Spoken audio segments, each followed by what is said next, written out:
So this is another film about feelings and emotions. So this film is called Feelings and Emotions during taking Olanzapine. And I'm going to do some more um, specific films relating to feelings and emotions at different stages on psychiatric medication. And now that I'm not taking it as well, and how it's changed and developed and progressed and gone from really bad to really good, and how I got to really good, because it is probably one of the things that is the most important thing to kind of develop and get right within yourself, so that day-to-day living is kind of more a feeling of ease rather than dis-ease and a pain in the arse, and like things just get on top of you and you can't manage it. But this one is particularly focusing on during taking olanzapine. And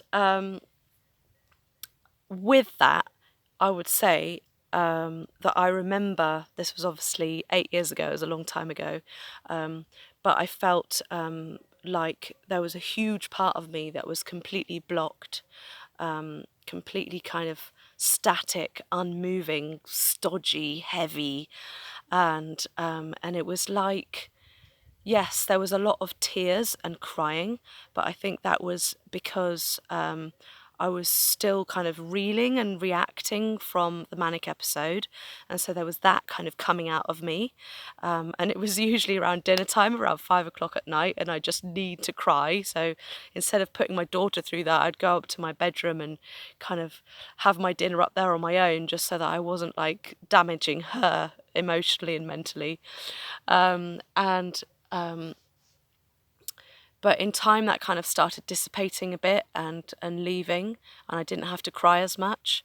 But I remember I couldn't really connect with real feelings, because there was that kind of uh, because I was blocked, because that's what the drug was doing to my brain, so that I didn't have, it was like that kind of flow or connection with myself on that level wasn't there.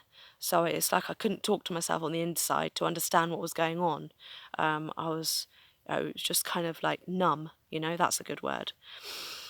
Feeling numb, feeling disconnected from the world around me, feeling disconnected from my own feelings and sensations in my body, so that I, I couldn't really. How can you develop in a kind of personal, emotional, um, how can you have any feelings when you don't feel anything, because the drug is taking those sensations away from you. So there might have been, or there was definitely, lots of unconscious, subconscious kind of sadness, or kind of, I don't know, disappointment, or what other good words can I find? Um, or like, hang on a minute. There was probably a lot of shame in there regarding to not being able to, you know, deal with being a teacher and manage that, and feeling like, oh, I'm not a good mum, if I'm mentally unwell. How can I be a good mum? How can I be there for my daughter? How can I be a good wife if I'm like crying all the time, or like, how can I be there for my husband? How can we have like this balanced relationship if I'm in need so much and he needs to help me all the time, because I'm in this state, and so there was lots of imbalances, and I felt like I wanted to find a way to come out of that imbalance, so that I could lead a kind of healthy life where I could communicate well with my loved ones and bring my daughter up properly, and be able to have a good time with my family, my mum and my sister, and and my friendships that I did have, to kind of keep those ticking along and not be completely, basically I wasn't able to keep going with kind of friendships because I didn't have the energy and the vitality because of the drugs to kind of stay awake enough to have a good conversation on the telephone or to have them round. I just want to kind of fall asleep or eat more again, or it's such a sedating drug, olanzapine. So you're just kind of like this half person, that you might even have your own little plans of things that maybe you could put into your day, but you can't achieve them because you're too exhausted and too tired, because the drug is like overtaking your whole body and mind.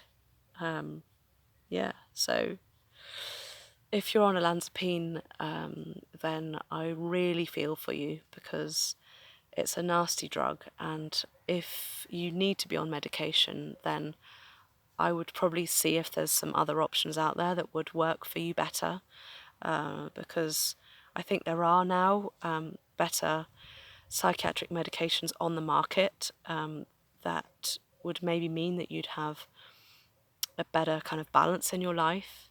Or if you kind of also, if you're on olanzapine, if you reduce the amount, do that with your doctor properly. But the less you're on it, probably the less kind of tired and kind of thick and heavy life is that you're trudging through. If you take the least amount necessary to keep you stable, then that'll be better. If you're feeling overwhelmed with all of that. Yeah.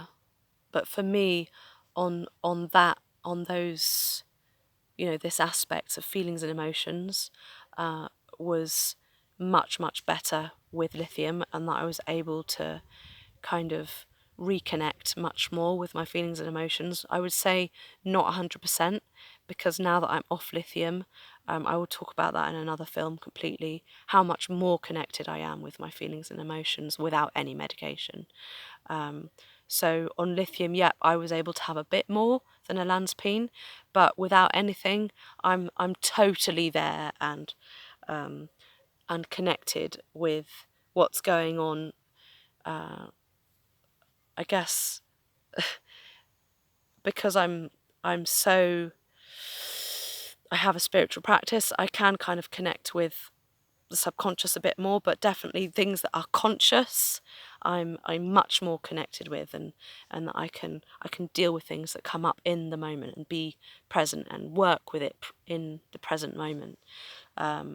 So yeah, that's completely different now. I'm not taking medication, and just a huge amount better, and I feel like I can actually work on myself, or I have been able to, since this last year of not taking medication, because I can really delve in, I can really dive in deeply to inside myself, to read myself, to understand what's going on, to understand what that feeling is, what that pain is, where is that pain coming from, so that I can cry about it, let it go, release, or that I can talk to that person and kind of, if it's to do with someone else, then,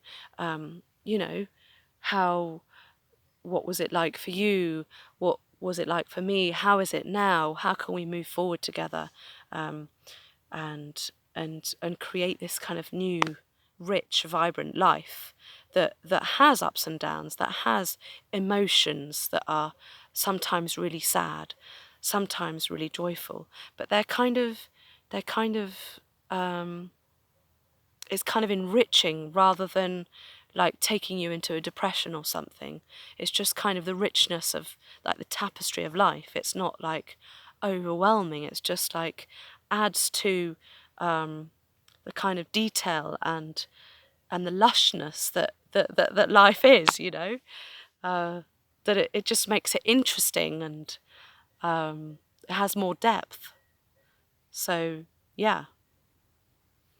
If we can get to that place of depth and interest and understand ourselves on that level, then that is how we can really heal and find ways to be more joyful and to be more kind of at peace and at ease within ourselves and to understand ourselves.